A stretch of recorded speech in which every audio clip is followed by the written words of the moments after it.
Okay 1 అలా ఏమేం కొట్టరా చేతులు లేపండి అందరూ కలిసి okay everyone together okay 1 2 3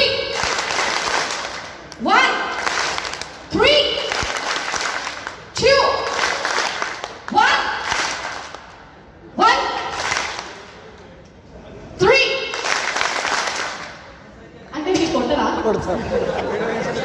okay 3 2 1 అన్నప్పుడు మీ కరీంనగర్ స్టైల్లో మీ కరీంనగర్ ఎలా ఉంటుందని చెప్పేసి నాకు తెలియజేయాలి. ఎందుకంటే నేను కరీంనగర్కి సెకండ్ టైం వస్తున్నాను. సో కరీంనగర్ హవా వాళ్ళ ఊపు ఎలా